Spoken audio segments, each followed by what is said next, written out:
Hey, how you doing? This is John, and welcome to John's Long Box. And that I'll is be there in a second. that's the lurking presence known as Marcus Kellegrew's lamp. So it's clobbering time. Oh, cool. We got the blessing. Damn it. So this is the weekly show on Fridays, 8:30, where we take two characters and then talk about them beating each other up in true comic book nerd style. So this week we're going to talk about Indiana Jones versus James Bond. But first, this is an open invite. So if you want to, I'll put a star on this. You can come in here and argue. My rules are, if I don't know who you are, I need to see your face. It just keeps people on their best behavior. I want to see your face. I like talking to faces. Um, and try to keep it cursing and everything down. You know what I mean? It's just I slip up too every once in a while. Second off, I got Heroic Tales 2. That's my comic book. It's on Kickstarter right now. I think it's 18 more days, and then it's done forever on Kickstarter. It's going to be available on Fund My Comic. It's still available on Fund My Comic. That's going to be my home going forward. And all my comics will launch on Fund My Comic, do a little foray on Kickstarter, and I'll stay on Fund My Comic because that's been good to me. But I can't afford to leave any money on the table. And here's my blessing, and we're rooting for Indy. Sounds like Marcus is beating up his lamp in the darkness. So again, if anybody wants to come in and chit chat with me, talk about some nerd stuff, James Bond, Indiana Jones. Full disclosure, I've never seen a James Bond movie, so this is gonna be weird for me. So you know who I'm rooting for. I've seen of course, Raiders of the Lost Ark many times, the Temple of Doom many times, and the Last Crusade many times. I saw what is the one after that? Indiana Jones and the Kingdom of the Crystal Skull exactly once. And then I didn't see the last movie. Right? So there's all the information you need to know about me and and Indiana Jones and James Bond. I know enough about James Bond just from my dad liked James Bond, so I remember watching James Bond, but I was a real little kid, like playing toys in the living room, Dr. No and Goldfinger and things like that. But I've never actually sat down beginning to end and watched the James Bond movie. I keep saying next time I'm on furlough or whatever, I'll watch it, but I never do. Everything okay, Marcus? Your mic's off. Your mic is off. I can't hear you. Sorry, I had a spill I had to clean up. Oh, you okay? Because you No, it's fine. It's fine. Okay. But it's just as I was going to sit down. I thought you meant you had a bad day or something. Oh, well, it's been a bad week. So really? A bad work week? Oh, it was a tough work week. Yeah. Yeah. Sunday you had an emergency run. Yeah, I was there 4 days. I went back on Monday, and then we stayed 2 days to finish it. And then it was regular the rest of the week. Did you get overtime? It's just a lot of work. Sunday? It's fine. I don't know. So what do they just call you up Sunday? You got to get out here? Well, we have a Teams thing, and you can kind of tell when something goes down, like a whole property's down. It's happened before, but not for a long time. I think if it was a college place, we would have been it would have waited till Monday, but it wasn't. It's a regular apartments. Well, like at MDU, so we're providing internet for all the apartments, so they don't have to call the internet company. It's already there. And they have a thing up in the ceiling that's going to give you the Wi-Fi. You don't need a modem. It's a Wi-Fi access point. You probably know some of this stuff from electrical. I've installed them all over City Field. Right. So I do that. I fix those. What kind of do? Ruckus? We use a Ruckus a lot. I don't know what that means. Nah, they change. But we put up these are Edge Core, and 20 lightning struck this building, and 29 of them died. And one switch, and the contracting company. Now we used to do all our own low voltage wiring. Like I would do some of it. I would come and do I'm very good at the data jacks, the keystones. I'm really good at all that stuff. Do you still have the 44A blocks? No, we don't really use those too much. Oh man, but I use them a lot. I remember the color code. What was it? Blue, green, orange, blue, white, orange, white, green, white. Brown, white. Riveting conversation. My brown, white. We're going to talk and color it would roll over, yeah. Oh man, and then that was fine, but then when they did the other colors that were like slate and oh yeah, red slate, yeah, that it always got a little. Some guys are really good at that, but they gave. I would see guys just like dun, dun, dun, dun, dun, dun. Next. I would spend like way too long on each 44A block. I was like, oh yeah, we used to do all that stuff, but not here. You don't really do it. It's all that's old fashioned. RJ45 and in Keystones like Cat 5, Cat 6, Cat 6. So this place got hit by lightning, we think, and I came up to replace the switch. But we don't know it's hit by lightning until the switch comes on and gets fixed. And then none of the APs come up. Now, the thing is, oh my God, all these people don't have internet. This place is mostly empty, but it's a very high-end apartment, and we give them the white glove treatment. So we're doing everything we can. We're bending over backwards for them. So it was a little frustrating. We did it. I'm not great like 8 hours on my feet. My feet start to hurt nowadays, and even though I lost some weight, my legs are better off, but my feet still hurt at the end of the day. So I'm kind of hobbling a little. And then, then the rest of the time was catching up on all the other jobs. At City, you made me think of this. At City Field, we installed those, so everybody gets Wi-Fi. And then I went back, and they look like, remember, they were drone detectors. So if anybody was flying a drone over City Field, they could like do a pulse and knock them out of the sky. They were legit worried about like terrorist attacks or whatever. But you remember in Planet of the Apes, they had the X's. Remember Angel was on an X or Wolverine was crucified on an X. That's what we were installing.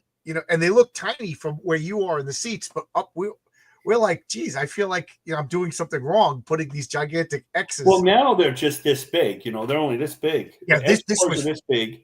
And then the unifies are like circles.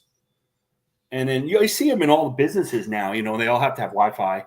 Right. So now we're going to go back because a bunch of others are down. But the problem was the low leverage contractors did not. I'm going to listen. I just want to fill up my coffee cup. I didn't know you were talking. I'm just going to pull down my. Because nobody needs, but no, keep talking. I'm gonna the rack. They didn't ground the racks, and they didn't put in surge protectors, which we usually do. So we had this complete disaster, a lightning strike. So called the acute event. I do internet. John does electricity. Well, I control comics. You can't. Really... I like your art. I saw the picture of the public eye you did. Really I appreciate that. Yeah, it's keeping me interested. The whole internet thing, you go in and out and you're like, what is going on? Why are these people like this? People aren't like this in real life, except maybe they are, and we deal with it face to face. And that's the anonymity of the internet, man. It creates monsters. No one would have the balls to talk to anybody else face to face. I don't care what side you're on. I completely agree with you. It's one of the reasons why I use my real name. And some of these people like that we see, like I'm friends with the local artists here, like in Charlotte. Andy Smith is local. I'm good friends with him now. And other guys, Billy Tucci and stuff. And like I'm betwixt. Sometimes I feel like I'm betwixt and between. Now I don't know all the big guys so much, And I just want to do low-level comics. If like John wants me to do a comic or you want me to do one or Dale or whatever, you know what I mean? That's what I'm up for. I'm not very expensive. And I just want, it's good for my mental state to be drawing something. Oh yeah. And that's why we do the studio, and I stress out over the dumbest crap too. I don't want to do the studio. I don't want to rotate a show. I don't want to host a show. I don't want to have anything to do with it because I use my work computer for all this stuff. So you know what I like? You actually use pen and paper. A lot of people I know. It's all trash. I play the game where I'm going to make fun of the guys who do computer. You don't do real art, but the truth is, I just never invested the money in it because I never had a reason to. Yeah. You could fix everything so much easier. The drawing part, I agree. But to scan it in, you make the head a little, you could fix things so much easier. Marcus, is it okay if I show what you sent me today? Yes, of course. You could see it better. You can't see the blue when I tried to show it to Tony, and you could barely see it. And I was working on this in the hotel, John, just so you know. So I bring that in. Marcus is working on a 2-page story that I want to submit to I hope you like on it, a Wednesday for Pete Cimetti. Wow, that looks great, man. That looks really nice. Yeah, So, these are going to be the basic pen. I mean, I'll pencil it on Bristol paper over and then ink it. I'm trying to streamline a little, and I hope you kind of like this yeah, layout. I do. It's going to be a 2-page, just little short story. It just, it's going to be revealing something super important in all of my comics, but it's no words. It's 2 pages, no dialogue. It's just, Oh, that's right. yeah. So I'm excited. tell me, and maybe even Tony, if you think anything's wrong that you want to change. I'm completely malleable about stuff. This is the time to tell me. It looks perfect to me, man. The layout, everything. It looks really nice. I'm pretty old fashioned, and then he asked for Ditko stuff, so it's Right. box to box. I'm not going to twist stuff because Ditko didn't do that. Like, I've been reading a lot of Ditko comics. I don't really think I draw like him, but I can certainly lay out a page like him. I prefer, unlike some of my friends like Andy and stuff, I prefer 6-panel Kirby grids and stuff. And I like to change the size of the panels and get rid of things. I don't really like twisty panels and all that other stuff. I'm not really modern that way. This is exact. I mean, you could pretty much tell what's going on already just in 3 panels. It's this really good storytelling. So like the last panel, I think, and I didn't get to that, but I have it pictured that it's going to be the opposite of the 3rd panel, where the jackalope is going to be jumping in extreme foreground, and then the public eye is going to start running after him, and then Poinsett is probably going to be in silhouette in the back. I really like John Byrne thing. Like, did you notice the John Byrne? That's like Jean Grey. I just ripped her off. I love that 2nd panel. So the 2nd panel. So I'm thinking, when you wrote this, I start picturing panels of comics.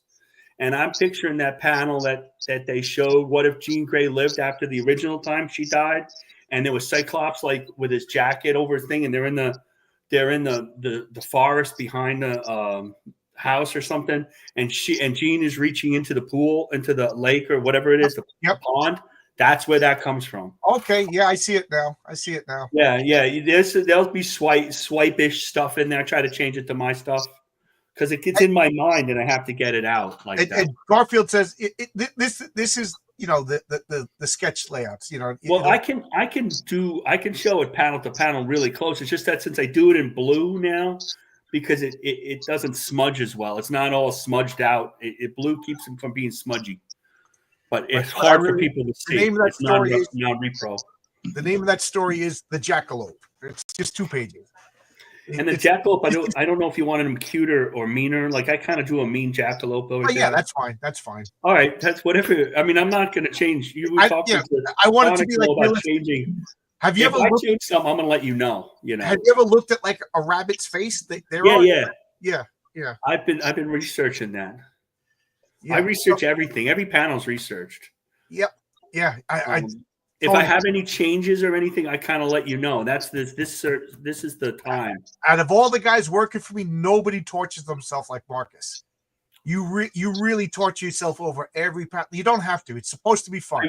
I really kind of do. Well, it's kind of like you're proving yourself against everybody else. Like, so I have a level of what I think I'm a pretty humble artist, but I have a level, and what you're picky about movies like Batman, like I was listening to you at Tonic Mall, I'm picky about comic art. I just don't tell everybody because they think I'm a complete jerk. Like, I'll say, well, this is my friend, and I'll say, that arm's a little short. That looks a little weird to me. Like, I'm bad. I'm really bad, but I just don't tell anybody. I just keep it like quiet. I'll talk about a comics that I really like, and unless I'm directly asked by like the creator, I don't want to say anything bad because they're my friends. I read a lot of these books, and I get some of the crowdfund books, and I'm like, okay, I could. And my thing is, well, I could have drawn that one better, and I could have drawn that one better, and then there'll be a Graham Nolan book, and I know I could not draw better than that. You know what I mean? Like, that's kind of the level that I'm at. You know what I mean? Like, I feel like I want to aspire to. But I'm not highfalutin about it. I just want to do comics, I don't want to recreate the wheel either. So I always filibuster at the beginning of these. This is fun. It's funny because every Friday I send a message out to everybody that I'm working with. Hey, it's Friday. How we doing?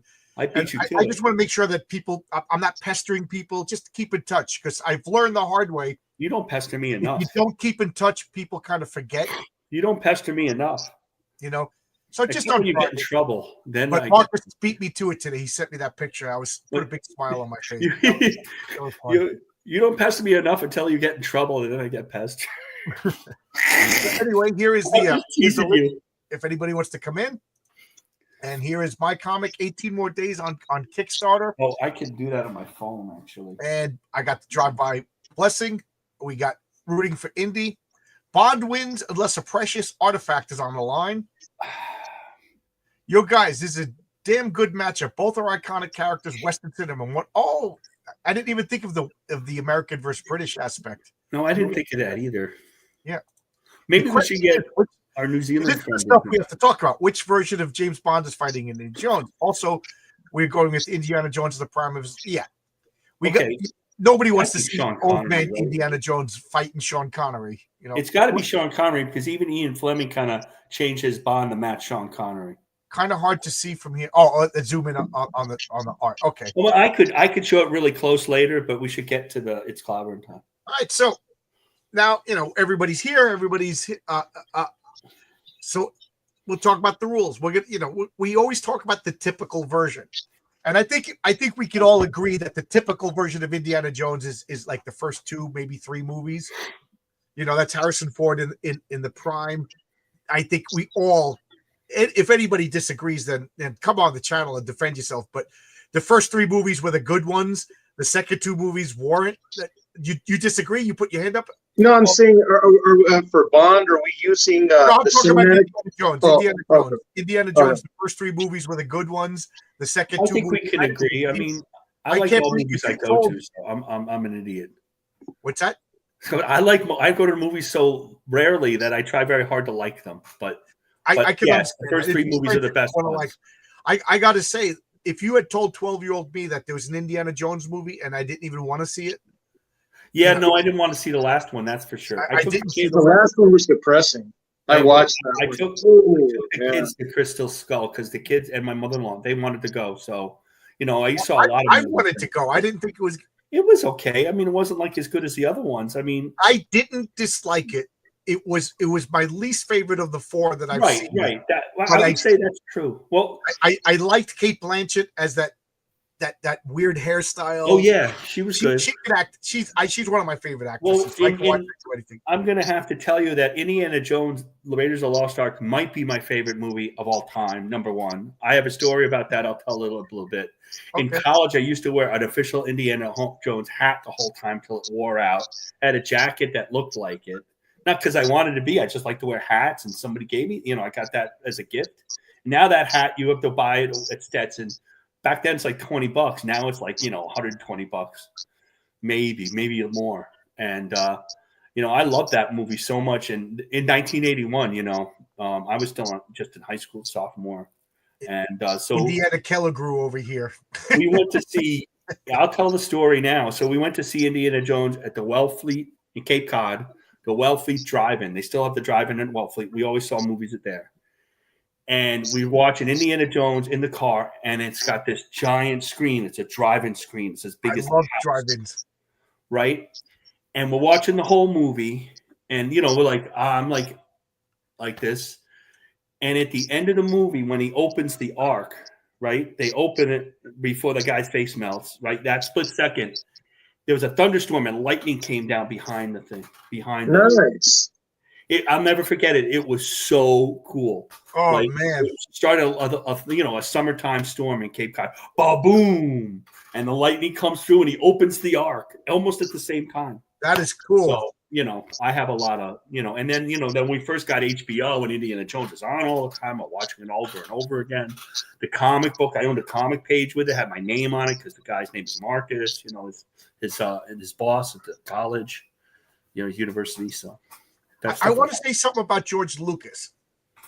I think we're coming full circle with George Lucas, but George Lucas, obviously, Star Wars was a phenomenon, and he could do nothing wrong.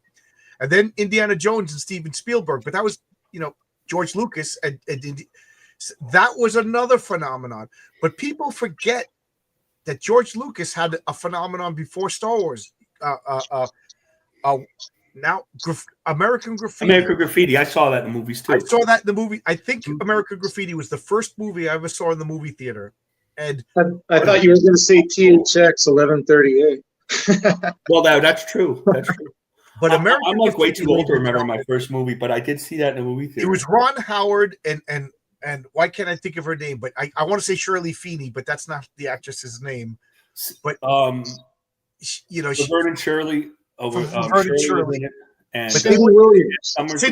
Sidney Williams, and it was set in the 50s, and it was cars. Harrison Ford was in it, and it inspired Happy Days, and it certainly did. Absolutely, it absolutely. George Lucas literally had a phenomenon before Star Wars, and then Star Wars was a phenomenon, and Indiana Jones was a phenomenon. This guy had three legit phenomena. He wrote Indiana Jones in 1973, Indiana Smith, and Spielberg hated the name Smith.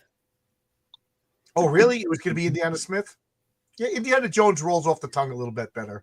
Maybe so. Used to it, but we would have got used to Indiana Smith. But yeah, Indiana Jones rolls off better. But George Lucas, how many other filmmakers they changed American culture? Like there's iconic movies, whether you think they're good or bad, or they didn't make any sense, or whatever plot holes were, they were iconic movies. There's like Superman. We talked about your Superman 78, 70, and then there's Star Wars, and then there's Indiana Jones, and there's Jaws. Jaws is the first one that really changed everything. Jaws was the first summer. Yeah, that was. I was 10, and all anybody could talk about was Jaws, and we weren't allowed to see it because it was too violent. Because the reputation just. What was it? That was PG-13, right? Or maybe it was PG. I think it's just PG. It was PG. There was no PG-13 until Temple of Doom. After Temple of Doom. I was just talking with Tonic Mall. Ooh, my voice is cracked. I finally hit puberty, ladies and gentlemen. You sound like Tonic Mall. Congratulations. I love Tonic Mall. Back his book. Tonic Mall is so talented. Such nice guy. Seems like such a nice guy. Oh, he is. He is. And just so you know, he's going to be a supporting character in the Patriarch comics. Like I put him in the comic. Dusty is going to be like the Patriarch's college roommate, and it's Tonic Mall. But anyway, he looks a little like the Patriarch. Jaws was PG, and if you watch Jaws now, the first scene is a naked girl. I don't know. Was it PG or R? I don't remember. I knew that we weren't supposed to see it. And then we went on my cousin's birthday when he turned 11, like 2 weeks before me, and that's when I saw it in the movie theater. I gotta ask. I remember that before I get accused of misinformation. What? Hey Marcus, do you think Tom Selleck would have made a better Indiana Jones? Remember, he was up for the role. I like Tom Selleck an awful lot, but I really can't see him as Indiana Jones. Me neither. Selleck, I mean, he's completely underrated when you think about it. Because I'm watching all these old TV shows like Rockford Files, and then after on Get TV and after Rockford, it's Magnum PI. We always watch Magnum PI, and boy, did he have he still does have so much charisma, and screen time. He would have made a good Indiana Jones. I can't think of anybody but Harrison Ford. But had Tom Selleck been it, then we wouldn't have been. He's not quite as subversive as. He's a little better looking, and he's not quite and a little more athletic looking. He's not quite as subversive. There's something about that Harrison Ford that he brought to both Indiana Jones and in Star Wars. That little glint in his eye, he's a little like Here's what it is. Harrison Ford, roguish, like a little more of a rogue. Tom Selleck is a bigger physical guy. Oh yeah, he's 6'4". He's a big guy. Is a more. This is going to be mean, but I don't mean it to be. He's more of like a masculine man's man. But Harrison Ford has this. Oh yeah. About him, like Han Solo. Like earlier, was cool. He was rugged. He was scared, but he was a dangerous man at the beginning. Like he just murdered Guido. Han shot first. Like we forget when we watch Star Wars, but Han Solo was a drug smuggling murderer who is in debt to the mob, who took a desperate gamble and then became a good guy. You know what I mean? He was Indiana Jones was a professor and everything like that, but he was murdering people. Tom Selleck, he's too good. You know what I mean? Well, like at that point, yeah, because it was TV shows, they didn't do that on TV unless you're a police officer. You know, I don't know, man. I remember some episodes of Magnet. I couldn't see Tom Selleck playing the Punisher, but I could see Harrison Ford playing the Punisher. If you watch enough of them, in TV back then, they'd have the funny episode and serious episode, and they'd send them back, and it's really cheesy. Back then, we didn't think about it. He'd go back to Vietnam, he'd killing people, and he murdered some bad guy, and it's like a big shock. But not on but that's what it was, a big shock because he didn't do it. And you could have a little more leeway in the movies. It would have worked. It wouldn't have been as big. There's something about Harrison Ford. I just watched him in 1923. The dude's as old as my father. He's like 85, and he really couldn't even move. And he played an older guy in this. It wasn't like Indians running around. And man, he was good in that. He was really good because he's Harrison Ford. He can do it. He is one. He is like a legit movie star. He's just really good. The other movies he's in around that time in the 80s and 90s, he's just really good at this stuff. I think he was a carpenter too. He was a blue collar carpenter. I think he got discovered, or maybe he wasn't making it as an actor, and then he wasn't. Yeah. Well, his first movie was American Graffiti. Remember, and then George got him from that. Can you imagine, John? We could have lived in a world where Christopher Walken could have played Han Solo. I would have loved to have lived in that world. That would have been so cool. I want to live in the world where Mark Hamill wasn't Luke Skywalker. I remember they were considering Kurt Russell for that. Remember that would have been good. That would have been good. Russell and Harrison Ford flying across the galaxy fight. The Empire wouldn't have stood a chance. Kurt Russell and Christopher Walken. Flying around. They could have named the Millennium Falcon the Pork Chop Falcon or the Pork Chop Express. Yeah. Blade Runner, Witness, Frantic. These are movies we all saw. I saw a lot of movies then. I don't see movies now. Jaws was rated PG, which bolsters my argument that in the 70s and 80s, PG movies were a lot. I'm just going to say a lot more than PG movies today. Indiana Jones created the PG-13. I thought it was Gremlins. No, it was Temple of Doom. It was Temple of Doom. That's what did it.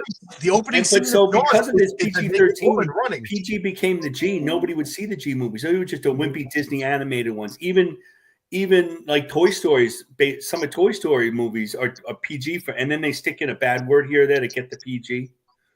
Like Cars or something. You're like, why is this PG? And you're taking your kids anyway because nobody will see a G movie. It's box office death. So I've been neglecting the chat because I was looking up Zoom, but the Crystal Skull had a good ending. Indy's married to his sweetheart from the first film. He finds out he's the father. Dial of Destiny on those. Yeah, I didn't see Dial of Destiny. I didn't see Dial of Destiny. I didn't see it for a multitude of reasons. I don't want to see Harrison Ford like stiff and everything like that. I want to enjoy Indiana Jones the way I remember Indiana Jones. Right, not as Indiana Jones. I didn't like that woman feeding Waller Kate, and I didn't want to see a bad time travel movie. I hear that Disney's going to restart the franchise with a new casting for Indiana Jones. I hear that they're going to get the guy.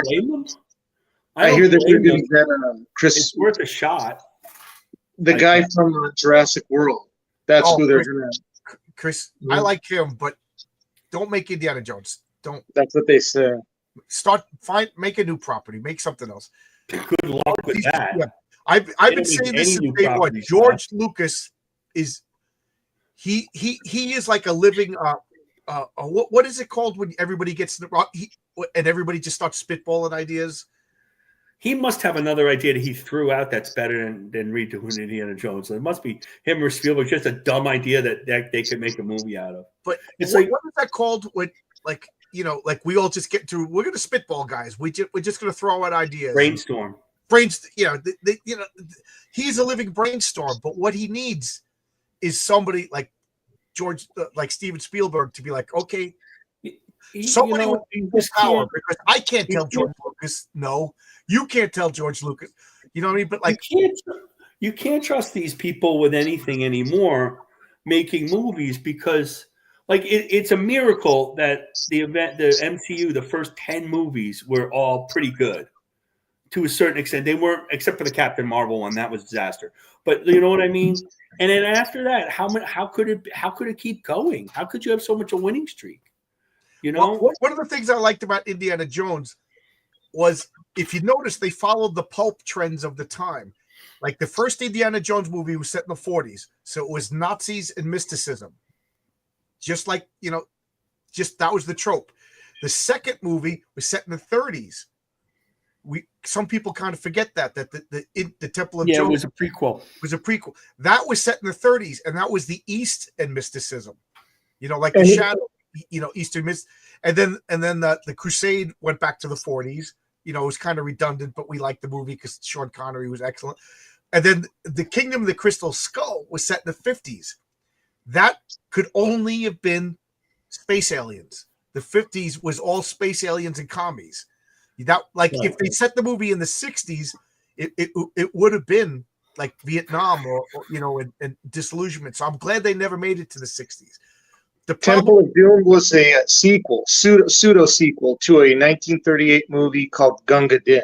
Oh, really? Oh, that's right. Yeah, that's a great movie. And I agree with this, and I also agree with this. I heard they're going to re-release the theatrical release of Star Wars. I've watched that again. I saw it in Spanish, by the way.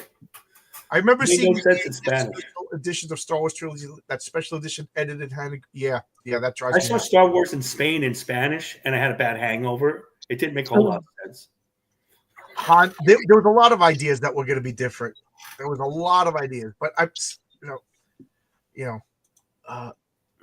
Wizards is a Ralph Bakshi animated film rated PG. It had gore, fairy hookers, Nazi. Oh, yeah, Wizards. Everything by Ralph Bakski's rough. Yep. I'm not sure if I want Christopher. Hey, I did the Kessel Run in 5.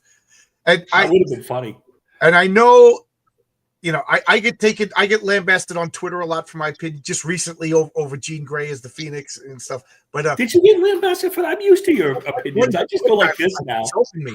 One guy, I'm like, you are very unpleasant. We're talking comic books here. Why are you getting so nasty about it? I think the Thing one is worse than the Jean Grey one. Just the idea of thinking of how disgusting that is makes me sick, by the way. For those of you who don't know what Marcus is talking about, somebody on Twitter said, "Tell us your unpopular comic book." I said, "Oh, here we go." It's unpopular. You don't have to get nasty telling me it's a bad idea. I know it's unpopular. But and my unpopular opinion was, I always thought of Ben Grimm not so much as stone, but like callous. Like his flesh just got as hard like as the bottom of my feet. But it's not stone. It's flesh, and as such, it's smelly. And I know that's not popular. Nobody got mad at that. What people got mad at was, I said, and I've talked about this a million times. I thought the Phoenix Force was a bad idea. Jean Grey dies, and then if you want to bring Jean Grey back, you already named her after a mythical creature whose power is it comes back to life. Well, that was not Claremont's idea, that right. Bringing her back. And he didn't want to have anything to do with it. It was after I think it was Bob Layton's idea. Right. It was other people's ideas, and that's why it wasn't. It was Kurt Busiek's idea, I think. It's Kurt Busiek's idea. But you just like, I still think to this day, they go to the moon and they find this naked redheaded woman, or maybe she's wearing cloaks like that, just wandering around like, where is everybody? And then through telepathy, she starts finding out she's Jean Grey, and then it dawns on her what she did and what she's going to do again, because she's like a phoenix. It expands, explodes, contracts. Byrne didn't want to bring her back either. That's why I didn't draw those pages in the Avengers. Jackson to do them. An Ouroboros, a snake eating its own tail. Right. She was the Phoenix, and that I thought it would lead so, and some guy got really nasty. If you follow me on Twitter, you'll see. I could accept Kurt just because of the way Mark Hamill turned out to be in real life. Because he came up to be a dick. Yeah, I know. My original Star Wars movies. I felt bad for him for a long time. He had that bad car accident afterwards. After the first movie, it really hurt his career because he couldn't move his face. This was something I was going to bring up. Marion, she's yelling at Indiana Jones in the first movie. How dare you? I was a child. Now, I don't think she was 12. I could see Indiana Jones being 25 and she was like 18, 17. She's exaggerating, but that's the way I'm going to interpret it because there's no way she was 12. Reed Richards did the same thing, right? In the 70s and 80s, age, it wasn't as sensitive is now. The rock stars would sing like John, the Beatles, I'm just 17. You know what? She's just 17. You know what I mean? And you're thinking the guy, he's maybe 18, or you know what I'm saying? Who's singing it? But it's really a 40-year-old guy because that's the song he's singing. There's a lot of rock. One girl, get out of my heart. And Priscilla Presley was really young, and it was bad, and it was treated as bad, but it wasn't quite the same. Today, it's very, very sensitive. It's caught up with it like it should have been. Chris Stanley, Paul Stanley from Kiss is singing "Christine 16." It's like when I saw you coming out. They call it pedo rock, Yeah, there's yacht rock and there's pedo rock. Yeah. This is very uncomfortable to talk about, but yeah, I know that line. I was a child, but like, I maybe I'm being willfully ignorant, but I always interpreted that as like she was just turned 18 and naive. You know what I mean? And Indiana Jones was like a young college professor, maybe 27, which, and he took advantage of this naive girl or whatever. But like, if George Lucas really wanted her to be 12, no, that was a step too far. Absolutely. How old was Reed Richards when he met Sue Storm again? That was bad. John Byrne has a tendency for the young. Yeah, he had Reed Richards be the college professor, and basically she was like, not even in high school. He was like the what is that called? The college. He was like a grad student at the right. And you see Sue Storm holding like a doll. So she was like 9 or something. She had the crush on him. He didn't really have the crush on her. But Byrne has been known to make the character the. If you really look at his stuff, the girls are a little young. Yeah. I don't even want to read this, but Feldsbug just sent me an interview with George Lucas where he admits that she was young. I don't even want to read it, but thank you, Feldsbug, for destroying one of my favorite movies. Yeah, like I said, what's it? You remember Soap? Anybody remember that TV show Soap? Soap, sure. The father would snap his fingers and turn invisible. Nobody talk to me. I'm invisible. Nobody talk to me. Yes, Feldsbug, I'm addressing it right now. Yeah. I do that at work when people bother me at work. I'm invisible now. That if they understand what if they're not speaking Spanish, that works. Yeah. So anyway, this is Clobbering time. Thank you, everybody. We're 39 minutes in. So we're talking about Indiana Jones versus James Bond, and we can't really help but talk about the movies and the meta. So we talked a lot about Indiana Jones, and we talked about the movies, and I just really love. Did anybody watch the Young Indiana Jones TV show? I remember seeing some of it, not all of them. Yeah, it was a good show too. River Phoenix played young Indiana Jones. And no, it was Sean Patrick Flannery. It was short. It wasn't River Phoenix. It was. He was in the Last Crusade, but the actual TV show Sean. Oh, I'm misremembering. Okay, okay. Yeah, it was a good show. It was. Yeah.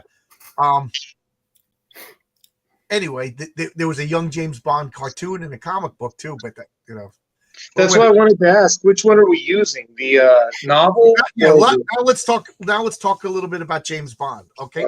I can't really talk with any sort of authority on James Bond. I literally never watched the James Bond movie, but like I culturally absorbed James Bond through living in this book. But so again, I know enough about James Bond that we have to like talk about like do we have Indiana Jones versus Sean Connery, Indiana Jones versus Roger Moore, Indiana Jones versus Dalton. So like, or do we just pick like the literary Ian Fleming James Bond? I'd like Sean Connery, but I mean we can go to the books too. I've read them all. In fact, I have them over there. Oh, really? You read the James Bond in the book's a lot rougher than the James Bond and not quite as good looking. Very much. He was a lot more violent. He had the scar on his face, right? Mm-hmm. I had a friend of mine. He takes amphetamines. James Bond. He was dedicated to James Bond.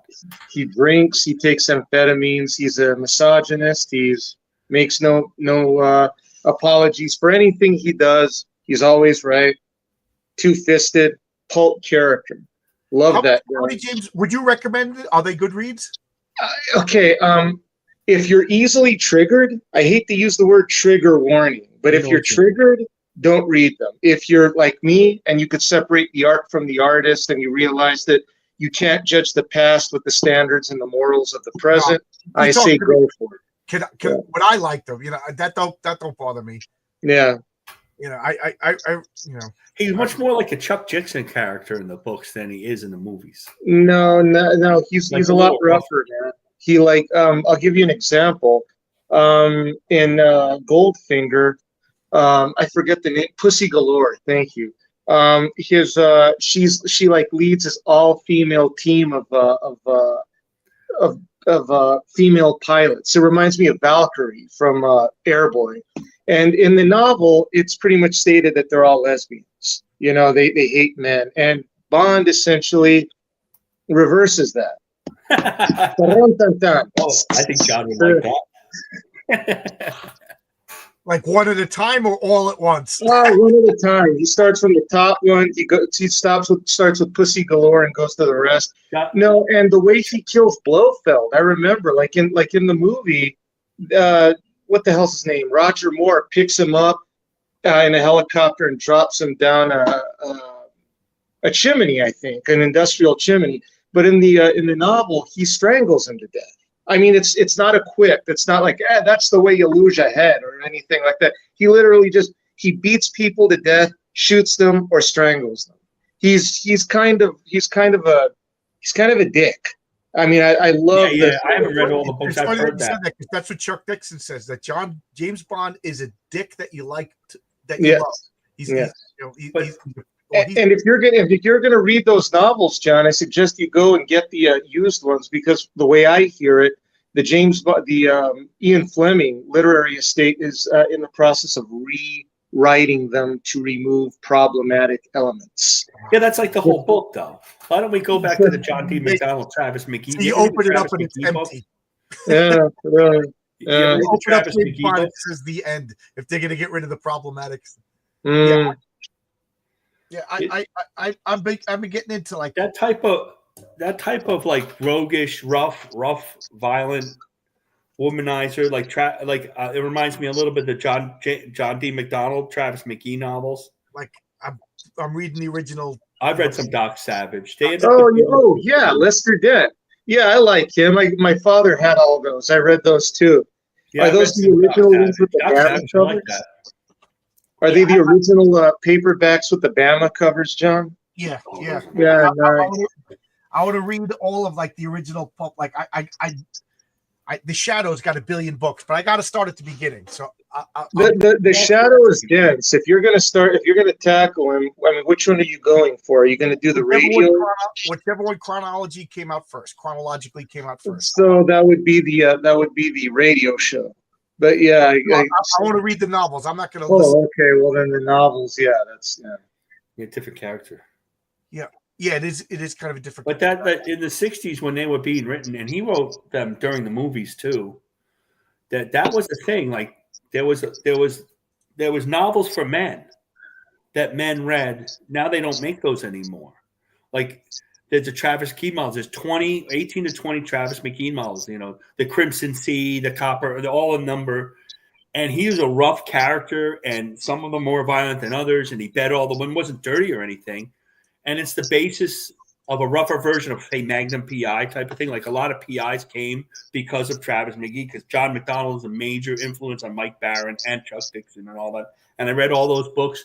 And they don't make those books. You can't find Mac Bolan, the original Punisher. The Executioner is no longer being made. Adventure books, James Bond, even Indiana Jones to a certain extent. Like they don't make those movies. They don't have the actors. They don't have the writers. If you're a writer, a novel writer, say John wanted to write a rough and tumble character, they want women writers. They don't want any, and women of color particularly. They don't want any white male writers who write for men. And so there's a dearth of stuff if it's not science fiction, for like boys and men to read. Yep. Hey Marcus, they don't make The Executioner anymore. I used to love The Executioner when I was a kid. Know. I think the books are still around, but I doubt anybody's writing them. What about Remo Williams? Love Remo Williams, the Destroyer. Yeah, Remo. Yeah, Remo Williams. Yeah, that's another one. That's it's not the greatest. Is it the greatest literary book? No, but it's a men's adventure book. They never aspired to be that. No, they were just fun books. Oh, I love reading it, which is why I read Levi Cade. It's the same type of thing. Yeah. Elmore Leonard died. He's in his mystery books and his Western books. I mean, these people aren't around. They wrote men's men. And they weren't like not all misogynists. They don't write that stuff anymore. Get Shorty, stuff like that. That doesn't come up. Those movies they don't have those. Marcus, you ever read Don Westlake? I did one or two of them. That was good. He had a nice series. I'm trying to remember the name of his character, but that was a really good adventure. Yeah, he's in the same vein of John D. McDonald, Donald Westlake. Yeah. Mm-hmm. Mm-hmm. Okay. So anyways, to give a little bit, it sounds like you're the default champion of James Bond. You read the books and everything too. Yeah. So tell us about the character. I don't know how you missed the movie. I really don't know his backstory, and I know that superficially. He's a rich boy. His parents died in an accident. He went to school at Eton, I believe, and he was a World War II veteran.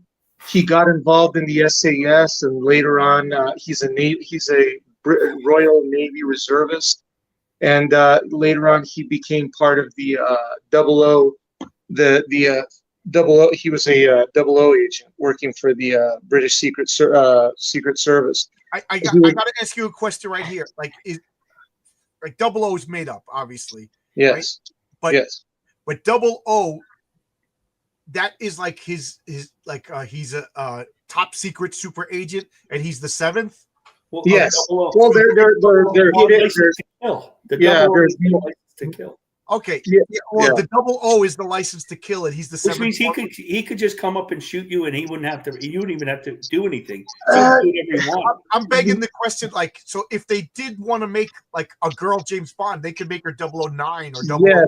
Yes, they can. In fact, if any of you ever watched Goldfinger, no, well, you didn't. I mean, Goldeneye. Remember, the bad guy was the 005. Oh, that really? Was a big reveal. It was 005. No, that's his classification. He does have a license to kill. He works for Her Majesty's Secret Service, and he carries a Walter PPK. That's his weapon. Yeah, that's like I never understood why he would carry such a weenie gun, but it's it's probably I don't know how you missed on ABC every year. That was the biggest thing. Sunday night at the movies, James Bond, Thunderball was going to be on, and we sat and we watched it. And then Goldfinger, and we sat and we watched it. Uh-huh. And then James Bond, didn't matter who James Bond was, Roger Moore at this point. We went to the movies and we saw Roger Moore, Moonraker. That's all my childhood is going to watching James.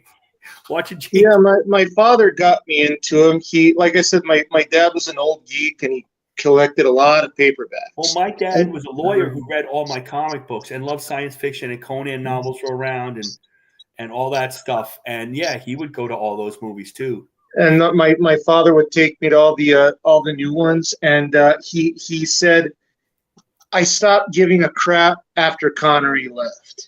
But he still went to see the rest of them. We would get dropped off at the movies either in Mamaroneck, Larchmont, or New Rochelle. And one time, me and my brother got in a fight on the street, and the cops came, and we were just like 12 and 11 or something stupid like that, and we're just kids. And we're taking the bus home. They just drop us off, and they pick us up, and we just go to movies. They would never do that today. No. Yeah. Kids today. That's a whole other I saw Grease 3 times because that was the only thing playing all summer. I just kept going. We had to go to the movies. I used to go. Star Wars was playing in the theater, and it was like $2, by me. And we saw. And me and my buddy, we went like I saw Star Wars in the movie, and it was a double feature with the Battlestar Galactica pilot episode. They turned it to a movie release. So and we saw the Sting Star a bunch Wars of and times. Battlestar Galactica 17 times. That was another long run in the large one movie. The Sting. I must have saw that more than twice. Hey, John, when you were in Albuquerque, did you ever go to the drive-in when it was open? No. Oh, that was a great drive-in, dude. I'm sure. Totally great drive-in. Drive-in in Valley Stream. Marcus, do you know that one? I've never been to it, but I've heard of it, yeah. I saw Star Wars, a double feature of War of the Worlds and Star Wars in that drive. I'm too far away. Valley Stream would have been a real hike for me. I'm on the other side of Long Island Sound. Then they closed it down, sold it, built like the Valley Stream Mall, which is the mall you don't want to go to anymore. I've been to the Valley Stream Mall. Yeah. Megatron is the most badass, Walter PP. Which begs the question: is there a giant robot James Bond that carries Megatron? Actually, the Walter model that Megatron is based on the gun that who was the guy that was the man from U.N.C.L.E.? That guy. He carried that. In fact, that's what it was modeled after. The gun that he carried on the man from U.N.C.L.E. Yeah. Is it the same guy who was the prisoner? No, that's Patrick McGowan. Patrick McGowan. Yeah. I love the prisoner. Robert Vaughn. Robert Vaughn. That's right. Robert Vaughn. And in fact, if you put it together, it's neat. It's a Walter PPK with a P-38. Forgive me, with the silencer and a shoulder stock and a scope. I don't know why you would need all that crap in a gun, but it's there. Are you guys like? I used to be a gun guy, and I got to admit that since I came back to New York, but when I was in Albuquerque, I was into gun, and my gun of choice was Sig Sauer. Did any of you guys know what's going on with Sig Sauer? Like, I heard one of their guns just fired. No, I heard of the gun. Yeah, I'm Sig not a Sauer gun guy. was a German gun. New York and you're not a gun guy. My first pistol was a Sig Sauer P40, P229. It was the 40 caliber, and I sold it during my brokest days, and I'm still mad. And I want to rebuy it now that I got my pistol permit for New York. But now everybody's saying like Sig Sauer, like they used a different company, or they used a different factory rather, and inferior product. I don't know. Does anybody know anything about this?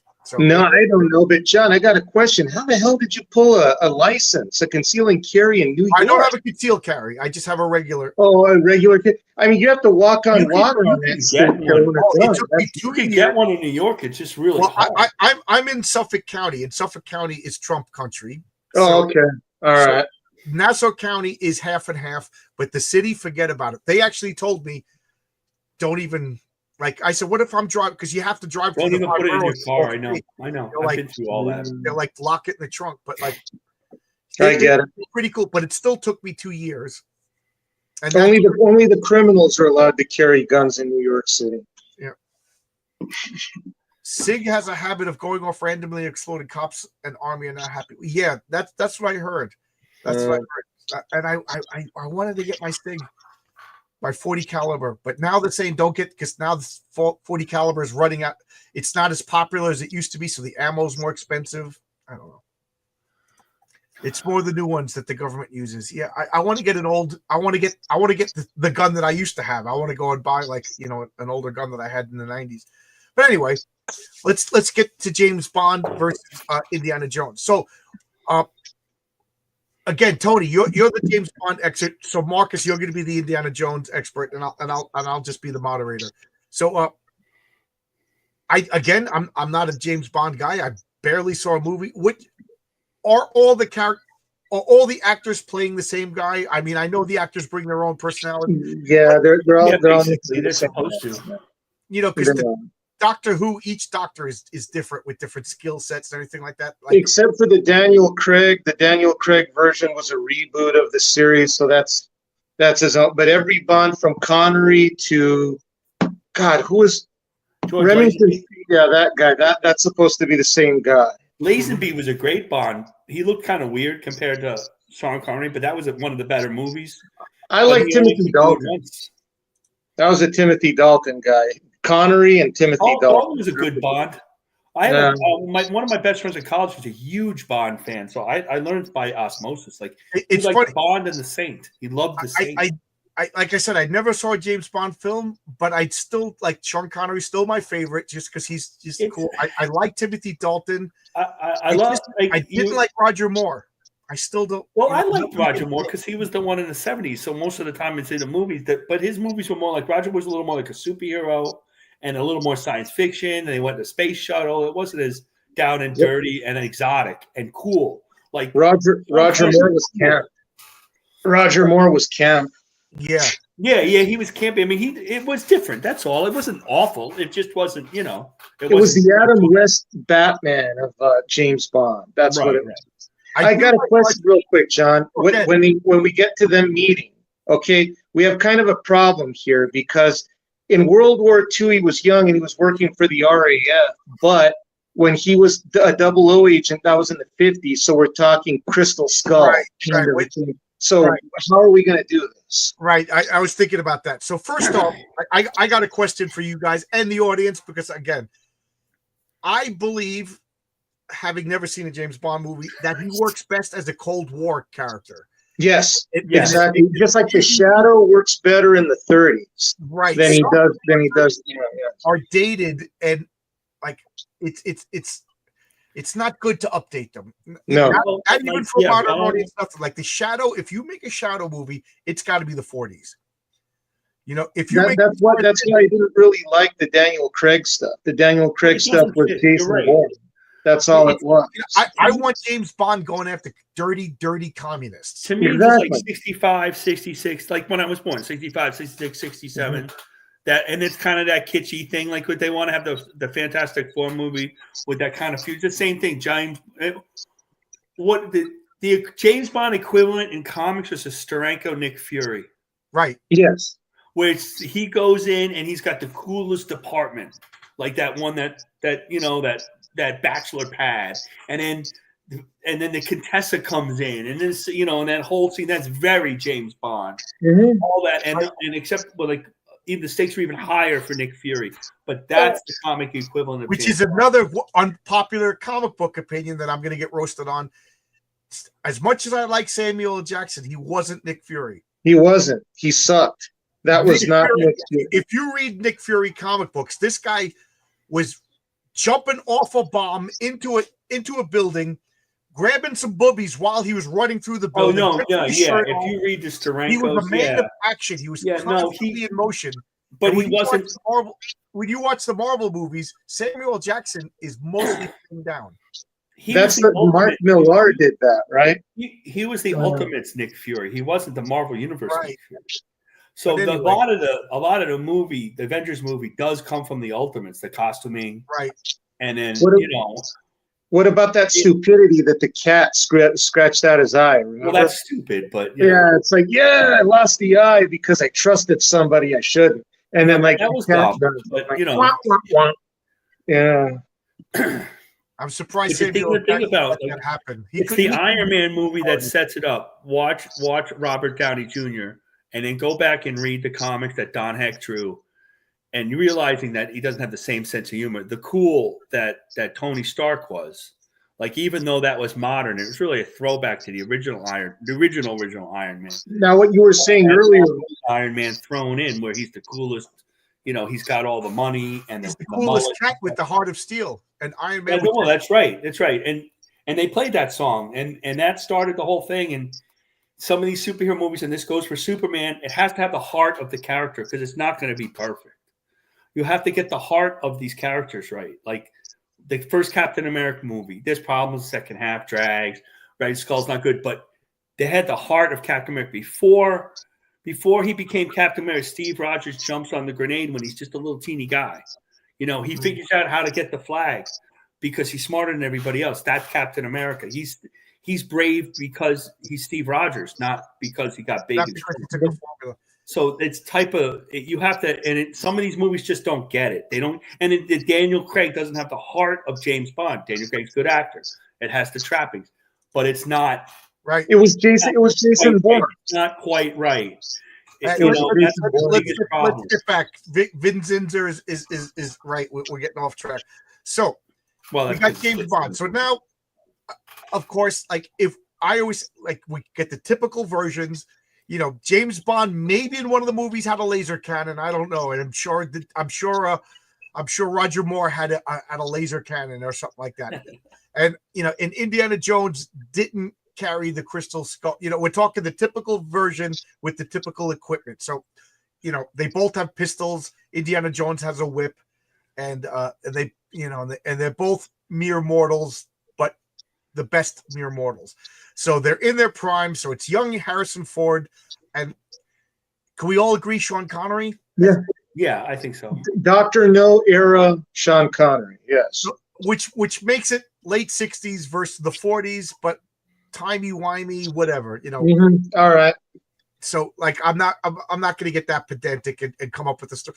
But why would they be fighting Nazi relics, commie relics? I don't know. Maybe they're fighting over a, I don't know. You're right, like a relic, yeah. And the British government wants it back, and it belongs in the museum or something like that. Right. Yeah. So they're fighting over some MacGuffin. I don't know enough, and I don't know this. Oh, Tony, you froze. Okay, you're back. Okay, so okay, yeah. So okay, they're battling over this. All I can think of is like Indiana Jones is recovering some artifact, but like hello.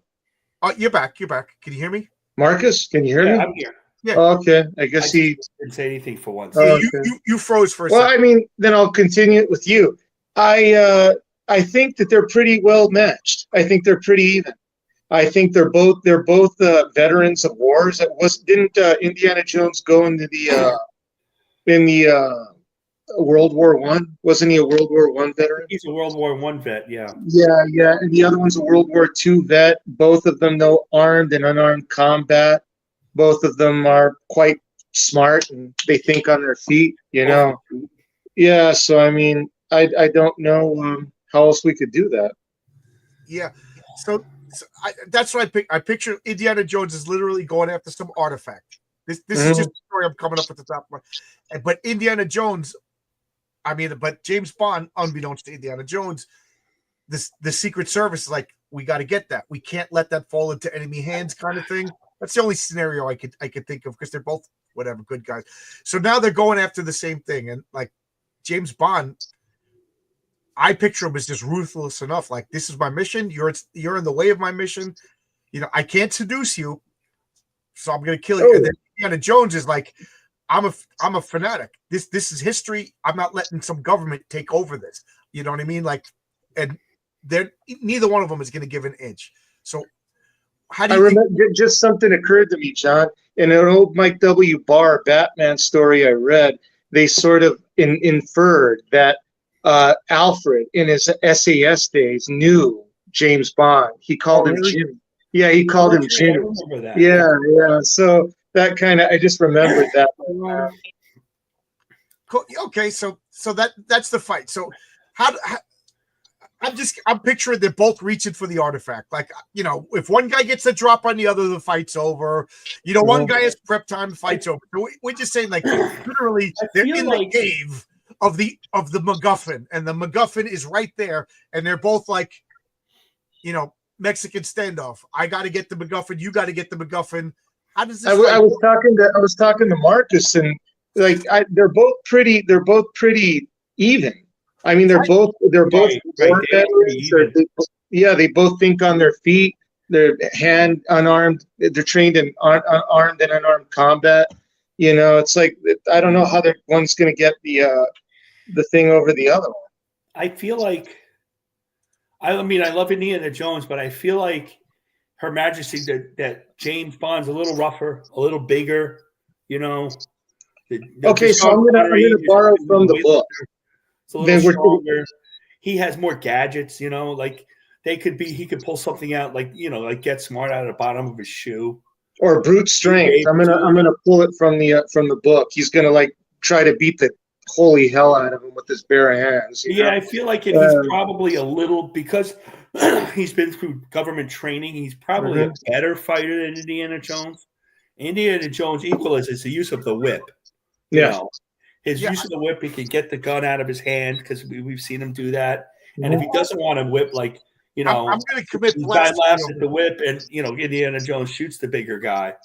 So I'm it depends who gets the drop on too, as well. I love Indiana Jones, and I'm going to go back to the first movie when he fights forever with that huge German guy on the plane. Oh yeah, my I was God. thinking that. I love that fight. That is that German guy. He looks like if he was to hit you, it would hurt for the rest of your life. That was just such a great fight. But if you remember, John, he lost because he didn't notice that the propeller was behind him. Otherwise, the German guy would have killed him. But Indiana Jones was leading him. He was taking hits. I think, if I remember correct, he was leading him into that because he knew he was outclassed. But you know, so I'm looking at that. James Bond. I subscribe to the John Byrne rule of comics, and I'm going to apply this in comics because they're comic book characters. And now somebody's going to quote me, and they're not comic book characters. You know, you guys know what I'm talking about. That. I'm getting like paranoid of everything I say now because the internet is retarded. But James Bond is the specialist in combat. Indiana Jones is the specialist in archaeology. So I got to give it to James Bond. And when you told me he was SAS, like SAS are like legendary, like and I'm sure there's going to be a Marine right now watching. We got 70 people watching. I'm sure there's a Marine who's going to say the average Marine can take out the average SAS. But I've been, as a non-military guy, I bought the legend that the SAS are the baddest of the baddest of the baddest. You know, but John, don't forget, Indiana Jones is a war veteran. World War I. So he is a war vet, but the difference is like, are you a Ranger compared to an Army guy? You know that I don't know. I don't remember. They filled in a lot of the blanks in the Young Indiana Jones Chronicles, and it's literally been like more than 20 years since I've seen those. I don't even think they're on DVD. Maybe they are. But I gotta say, like, Indiana Jones throws the whip at James Bond. I could see James Bond like catching the whip. You know what I mean? Like, you know, like with his arm all bleeding, you know, and just like this is a monster. James Bond is like a sociopathic monster. In the books, he's like Jason Voorhees. He's got a hell of a body count. He doesn't make quips. He doesn't joke. He doesn't have any of the gadgets. His gadgets are his two fists and his, Walter PPK and whatever the hell it is he has around. What is the time span of the novels? Like, when did the first novel come out and when did the last novel come out? The first novel came out in 1954, I believe. That was Casino Royale. I'm trying to remember the last one. You see, they didn't end because Fleming wanted them to end. They ended because Fleming died. Right. And he just kept them going. Didn't he change James Bond a little bit to match the movies as he's writing the books? No, he was always. He never did. I heard that. Yeah, he was, like I said, he drank hard, he fought hard, he took hard drugs. It's sort of like the way when people tell me, I like Sherlock Holmes. Oh, really? What version? Do you like the nice one from the movies or the cokehead? That's kind of in the novels. It's just two different characters, man. But wasn't the book James Bond in the book was a little like Ian Fleming himself? He patterned him after this really old men's novel adventure character from the 30s and 40s called Bulldog Drummond. And basically Bulldog Drummond was Write that down. I got to write Bulldog Drummond down. We're going to put that in a comic book. Yeah. And but Bulldog was basically like a cop, and he was like this. He had like a really like a gnarled up face, because he like a cauliflower ear and a busted nose. So if you see the description that Fleming had of him in Casino Royale, he kind of looked like a brute. He wasn't Connery. He sure as hell wasn't Roger Moore. And I heard that he picked the name James Bond because he thought it was a boring, bland name. Yeah. He got the name from an American ornithologist. He saw that on a book, and he said, that is the boringest damn name I could think of. Yeah. In fact, let me pull it up. Where the heck is he? there. Let's see. There he is. There's the ornithologist. That's the real James Bond. Right. Oh. I saw that picture when I was looking it up. And you know that guy didn't go to cocktail parties for the next 30 years going, I'm Bond. James Well, Bond. oddly enough, Fleming had this really annoying habit of naming characters after friends. Like Scaramanca, the man with the golden gun, that was his real estate agent. Oh, cool. So he had this really annoying habit of doing that, I'm in my comics, a lot of the characters, like secondary characters, are my friends and stuff. Like I said, Mark Mole is going to be the Patriarch's college roommate, and Marcus is the podiatrist. No, Yeah. I do have feet problems. That's good. I bet you the podiatrist came out. That got to take care of the Patriarch's bunion. But anyway, I just can't help but see when it comes to a battle, James Bond is going to beat up Indiana. It's going to be a glorious fight. This could be a fight that we're all eating popcorn and watching this fight. It sounds like Indiana Jones will be dead. But it's going to, they're going to end up. But I will say this: if it comes down to like a battle of wits, I see James James Bond beating the crap out of Oh God, yes. But then I see Indiana Jones James Bond going to get the artifact and it's already gone. Like the whole fight. Yeah, I could see that. Yeah.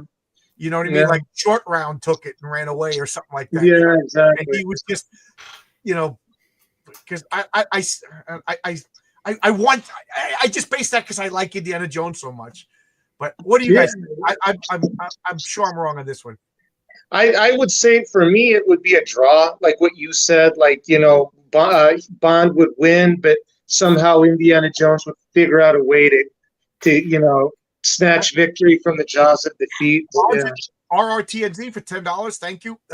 Bond's a trained killer in unarmed or armed combat. He won't hesitate to kill when needed, even has a license for it. Dr. Jones is a brawler and a reasonable shot. Bond isn't stirred, but Jones gets shaky. Yeah, I agree.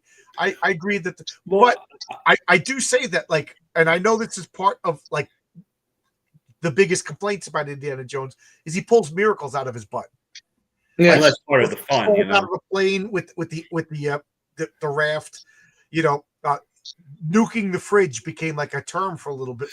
Well, that's in the last movies, not the first three. I mean, but still, that's part of the fun of Indiana Jones because part of the movies were the Saturday morning serials type of thing. Well, that stuff, crazy stuff happened all the time, and when we're like, I agree with our TNZ basically, but we forget about Indiana Jones' past, where he grew up, World War I. What did you see? That was the roughest World War ever. Yes, the hand-to-hand combat, the trenches. And remember, Marcus, they both did the same job. They were both intelligence. Remember, right. So Jones was to say, but we have the feeling that James Bond is better because he had all the gadgets. He had all the cool gadgets. He pulls something out. And what is Indiana Jones on? He has a gun on one side and his whip on the other and a hat. But that's all he needed. Yeah. It's interesting because it's not as cut and dry like a comic book. Oh, this guy has this superpower. When you're talking about regular people or regular people with a regular strength, it's harder to choose. The wild card is the MacGuffin, right? Because I'm imagining that Indiana Jones has a lot more knowledge about the MacGuffin than Bond. Right, so he could use that to his advantage. Remember, that's why I didn't describe. If I said it was the spear, you know what I mean. That's why I used the MacGuffin, because if it's a magical tablet that Indiana Jones would know how to use the ghosts of his ancestors. Exactly. Bond is a disadvantage when it comes to his archaeological background. So let's say it was the Ark, and Indiana Jones tricks Bond into opening the Ark, and his face melts off. Yeah. That's exactly what Indiana Jones would do too. Because they say Indiana Jones wouldn't kill. Indiana Jones killed many a times. If you really look it up, he's not always considered a hero. We think of it as a hero because that's how it ended up in media. There's a website he's a rogue too of how many people Indiana Jones murdered in every movie. Right, he's a rogue as Spielberg and Lucas. He cheats. He's not a heart of gold. He cheats. No. Yes. They both would cheat. Yeah. It's like, oh, I'm going to get you with my whip. Bam! He kills him with your gun. That's not fair. Like in that one scene in the first movie. They're both cold-blooded killers, but one of them is a sociopath. The other one just kills when he has to. That's like one of them's a monk. Like everybody who crowdfunds comics, a sociopath. Yeah, read the books, man. He is not. Hello there. How are you? He's a bastard. To bring it back to our role-play game. Villains Vigilantes comes with its own shield organization. They call it CHEST, the Central Headquarters of Espionage for the Secret Service, something like that. And, but it's bare bones. And I've been using that for years. And as I was getting ready to make my comic book, I did away with CHEST and I made up my own organization and blah, blah, but I'm not going to give the names until I do it in the comic. But one of the things I said that there was CHEST White. They were the good guys. And they were the public face of CHEST. They were the reactive guys. Oh my God, there's a fire. These guys show up because the supervillains are there. They show up and help out. But CHEST Black were literally, they were recruited because they fit the profile. They were serial killers. They were sociopaths. The CHEST organization, intelligence agency, like this guy Jeffrey Dahmer, he fits what we need. And okay, like Dexter, we're going to use you. You're going to do this anyway. But we're going to get you, and we're going to control you, and we're going to leash you, and we're going to unleash you where it benefits the country as a whole. That's what I picture James Bond. Yeah, he would fit there perfectly. You're absolutely right. Him and Dexter Morgan. They'd make a nice combo. Jones killed a bunch of German soldiers later. The truck chased. Yeah, he killed a lot of people. He killed a bunch.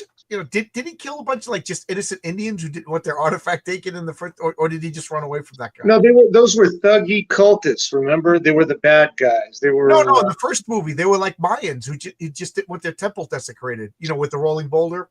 No, I know none of the Mayans died. Just Sapo. Remember his guy? That was the only one that died there. Yeah. You're not wrong, Eric. Any James Bond chasing Russians with a tank? Yeah. Indiana Jones is Han Solo. Yep. Yeah, he is. So I that's how I see this fight. Like I can't help but see James Bond just crushing Indiana Jones, but I see Indiana Jones succeeding with the artifact. Yeah. And then James Bond is like, I'll get you next time, boy. Yeah, kind of like Bluefield, you got away this time. I think I can agree with that. I can agree with that. Yeah, I can agree. I can agree with that. Like he's getting the crap knocked out of him. He finds a way to turn the tables at the last second with a broken jaw or something. Yeah, I see him like laying on the ground, like out, like they got arrested. Right. And I could see James Bond like almost like I'm not going to shoot him while he's on the ground because mission's over, kind of thing. But Indiana Jones might be smarter than James Bond. Oh, I think he is in terms of historical knowledge and stuff. The intelligence. It's like it's like in Superman. I'm using my brains, Luthor. Ha ha ha. At the end. Spoiler alert. No, I disagree there because again, they were both intelligence experts, agents, but. Remember, the intelligence was different from war to war. So right. I would imagine, that your World War II was a lot more cutting edge than World War I. Absolutely. So, that's true. Yeah. That's true. Yeah, so I don't know. That's what do you guys think? I mean, wrong. Yeah, we can agree with that. In the chat, what do you guys think? I'm asking the chat directly. Who do you think? Chat. When it comes to a fist fight, I mean, does anybody think Indiana Jones is going to win the fist fight? Hell no. But I do think, like, Indiana Jones will pull out a miraculous victory because that's what he does. Yeah, that's been established. Yes. All right. It turns out the Adventures of Indiana Jones, our whole world is just a fever dream that Han Solo is having in his carbon. Yes. I've had fever dreams like that, so that's completely possible, Zach. By the way, who has the hottest babe? James Bond. Oh, James Bond. Yeah. James Bond. Bond. Oh yeah. Well, I don't know. The other one got married. They had the greatest names: Pussy Galore, Honey Rider. Yeah. I tell you, my favorite Bond girl was in the original Casino Royale with Woody Allen. Why can't I think of her name now? but she played Miss Moneypenny. That's gonna drive me nuts. She was also in Star Trek. She was in an episode of Jane Star Seymour. Barbara Ursula Boucher. Andress. Barbara Boucher, who's probably the most beautiful woman to ever exist on the planet Earth. Yeah. She was in a James Bond movie, so James Bond wins. I never saw that. Bond girls, Check famous that Bond out. girls. So what do you guys think for next week? Which should we do for next week? Let's see. Anybody in the chat? I saw a couple at the beginning for next week. I'm scrolling back up. Usually Eric comes up with some good ones. Yeah. I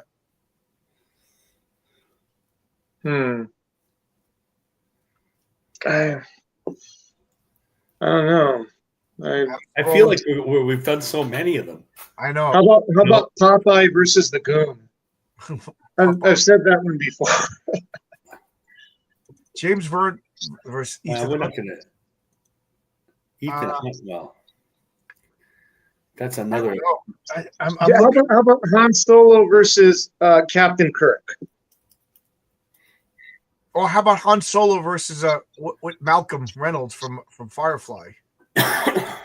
I didn't really watch that, but yeah, okay. My son watched that. I watched some of it. I do like Captain Kirk. I would like to do another Captain Kirk.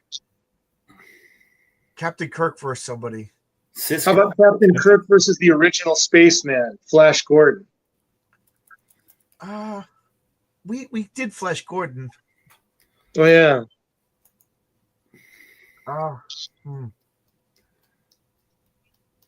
Bruce Lee versus Jack. Here's a whole bunch. How about the Phantom versus the Shadow? That's a good one. I was thinking of the Phantom versus Tarzan since they're both jungle heroes. Gremlins versus Critters. Bruce Lee versus Jackie Chan. Real people. That'll hurt people's feelings because they're real people. How about Fu Manchu versus Ra's al Ghul? Well, that's a good one. That's a pretty good one. Yeah. The same thing. Yeah. Mickey Mouse versus Bugs Bunny. Yeah. Bugs Bunny is just cruel and mean. Bugs Bunny in a heartbeat. But the original Mickey Mouse is pretty tough. Captain Kirk versus Jack Sparrow. Captain Kirk versus Carter is a good one. Atomic Robo versus Hellboy. Yeah. Me and you are the only two people who know Atomic Robo, though. I love that. That was a good series. Did they actually fight? I don't know enough. I really don't know enough about Bruce Lee or Jackie Chan. I was never into kung fu movies. What about Michael Jackson versus Prince in a fist fight? How about Commissioner Gordon versus Perry White? One's a Vietnam. Think of another famous. J.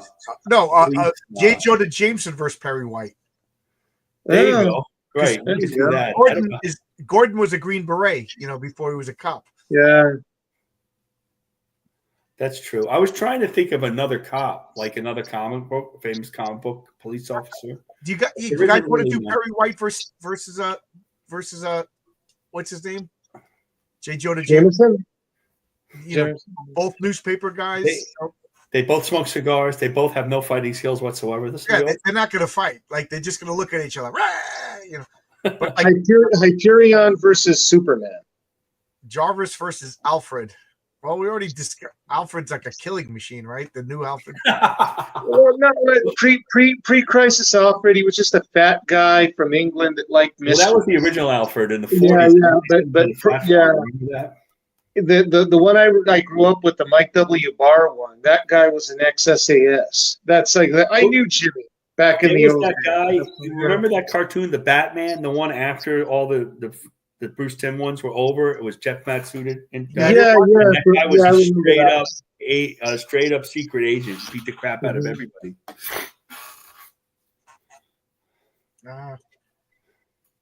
Sergeant Tibet, the one Darkseid killed at the end. Hey, John, what about Bullseye versus Deadshot? Bullseye versus Deadshot. Bullseye versus Deadshot's pretty good. That's a good one. You guys want to do Bullseye versus Deadshot? Yeah, let's do that. Okay. We'll do Bullseye versus Deadshot. This is a good one, too. U.S. Agent versus KG Beast. That's a good one. KG Beast versus Bane. KG Beast is kind of the original Bane, except he only lasted a couple issues. Yeah, they both take drugs to get their powers, right? Batman on Venom versus Bane on Venom. Oh, I'm thinking of who's the guy that with the flag on his face? Nuke. Oh, Nuke. Right. Renee Montoya versus Detective Harvey Bullock.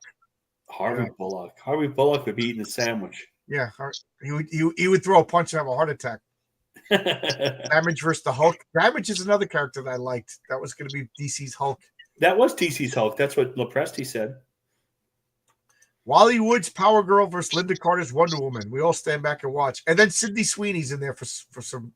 No, Sydney Sweeney's playing both characters, except she's wearing a dark wig for the Wonder Woman. Sydney Sweeney's playing Power Girl, and Linda Carter's playing Wonder Woman at the top of their powers. Hotness. And at the end when they're done, they don't beat each other. They just put on their American Eagle jeans. Yeah, and then we all get called racist for platforming a Nazi. That's the craziest thing ever. I'm like, what? Are you kidding me? You've got Marcus, feminists hate beauty. You know in that. In the 40s, from the 30s to the 40s, there's always been a blonde ingenue or two, even that everybody. And sometimes they're brunette, but that have just Farrah Fawcett, Marilyn Monroe, Jane Mansfield, that have just whether talented or not. The feminists hate beautiful women. The imagination of every man, straight man known to mankind. The left has had like unbridled, unchecked power for 10 years, and for at least 10 years, if not 15. And they're just used to it. They so they reacted like, oh my god. As far as we know, she's not had a lot of plastic surgery. She's fairly natural, a natural girl. Like the Americans, that's what we really like. We don't like all these plastic. And it was revealed she's a registered Republican. She's into guns, and she they're mad that Lizzo wasn't the one that was the face of American Eagle Jeans or whatever the hell it is, the jean company. And that's like a dying brand in malls, right? American Eagle. Yeah. Just drop my number. Harvey's a complicated. Yeah, I do like Harvey Bullock, and I have a character Augie Carmichael is. Oh, that's where I saw that picture. Augie Carmichael. He's worse than Bullock. Yeah, he's a government in my comic. Augie Carmichael is a federal agent. Remember, the government tries to wrangle all the superheroes, and he takes a liking to the Raven. The Raven being a he's not a superhero. So essentially, John, he's Mycroft Holmes. That's what he is. Oh, no, he just think of Harvey. Just think of as if Batman had a handler that was Harvey Bullock. No, Mycroft Holmes was essentially a fat government agent detective guy. That was extremely. I didn't know Mycroft Holmes was fat. I'm used to him. Oh yeah, he's very fat. Yeah, I never read Sherlock Holmes books. Andy Griffith versus Carl Winslow. How about or the Fresh Prince's father versus Carl Winslow? Oh, don't bring P. Diddy into that. That's some Urkel versus Mork. How about Sheriff Andy Taylor and Bruce Willis's character from Die Hard? What was his name? John McClane. There you go. Yeah, Uncle Phil versus Carl Winslow. Uncle Phil was gigantic. How about Mr. Farley versus what's his face from Andy Griffith's show? Mr. Farley versus Barney Fife. Barney Fife, that's it. Yeah. I think we'll do. People have been asking that Bullseye versus Deadshot for a while, so I think we'll do that one. That'll be fun. Talk about some villains for a while. And, yeah, that would be fun. That's a good one. I'm going to shut it down now. I've been pretty much talking streaming forever. So everybody buy Heroic Tales. I'm sorry. I said everybody buy Heroic Tales. Everyone. I'm absolutely everyone. It's on Kickstarter right now for how many more days? There we got Crenshaw as the cosplay cover, Martina Markova as Mary Sue, and here is the comic that she's actually posing for. This is by Josh Howard, Jose Garcia, and this is what it's going to look like. I sometimes I wonder if I explained it well enough, but it's going to be a flip book. So you get both covers for the price of one. Best deal in crowdfunding. Best deal in crowdfunding. And we got 17 more days. We got to get to $500 or or the Kickstarter doesn't go through. So there we go. No pressure, no pressure. You'll make it, John. You'll do it. Good question. Yeah. Daniel, my colorist, the Mary Sue story is complete. All of the little side stuff is complete, like the fake ads and stuff like that. Daniel De La Silva is doing the coloring for the Patriarch story. He just messaged me. He goes like incognito, like or incommunicado for a couple of weeks. I haven't heard from him in 3 weeks, so I was like getting a little, what's going on? Today, his father's been in and out of the hospital with complications from open heart surgery. Oh, no. What am I going to do? Bust the guy's chops? But he just told me he'll be done by the end of the week with the Patriarch. My thoughts and prayers are with him. Yeah. He's been having a rough time. So the Patriarch story will be completely colored by the end of the week. Then what I do is I take the whole story as a whole and I go over the script and rewrite the dialogue. All dialogue that I write in the script is subject to change. And then I try to make it better. Sometimes the art is a little bit different, because of, just different people's vision. And then we format it and send it to the printer. So I'm hoping that I'll start fulfilling in September. I don't want to sound like Liam Gray and not give a complete shipping date, but I'm shooting for the end of September to start shipping out Heroic Tales 2. That sounds good. So there we go. So that's the goal. And of course, Bill Williams is the letterer, and he also inks other people's comics. He told me that he's inking 40 pages. So I don't, I want him to always be I want the same guys. So, so I'm hoping for the end of September to start fulfilling. That's my goal. There's some guys sometimes he hires some really wacky. Who hires me? Oh, Arkham is drawing a story for me right now. And it's funny because I'm like, I got an idea for this. Oh, that's great. That's great. And then he wants to throw more and more crazy stuff. I can't wait to, because he's thumbnailing everything out. I can't wait to see some finished pencils. It's gonna be great. But anyway, Sunday Comics, I'll be doing X-Men 101. It's gonna be the first appearance of Phoenix. And Marcus, what do you got to plug? I got the studio tomorrow where Mark Polton and his crew for Goth Girl is going to be on. So we'll be drawing Goth Girl. I think the studio is monetized. Don wants to rotate it. I don't really want to host a show, so we'll see how that goes. Do you even have a channel? All the time. What? Do you even have a channel? How would you host it? Well, it? Everybody who signs up for YouTube has a channel. I mean, I have a channel. There's some stuff on it. That's right. There's some shorts on it, yeah. But I don't. Well, why don't you concentrate? I'm driving 50 hours a week. It's a little overwhelming to me. But we'll see how that goes, and then that's about it. I'm working on the story for the 2-pager for you. I just don't want to be caught. All of a sudden, it's October. It's October 1st. It's September 28th, and nothing's been done. I don't want that to happen. So I wanted to get a start on it. Yep. So I don't want to force you into paying me or anything for that until it gets close, but I do want to get a start on it. So Tony, what are you promoting? Nothing. Just buy Heroic Tales, everybody. Go do it. There you go. And my next, I submitted a complete script to somebody that for a comic book that'll be in comic book stores. I hope a year from now. I'm being vague on purpose because I don't know if I'm allowed to talk about it yet. Plus, I don't want to jinx it, but it's gonna have Renzo drawing it. Renzo's drawing it right now. The Patriarch, like I said, is done. Heroic Tales 2 is the art is done, so he's starting that, and it's gonna have Mary Sue, the Public Eye, Patriarch, Colonel Strong, Magnum.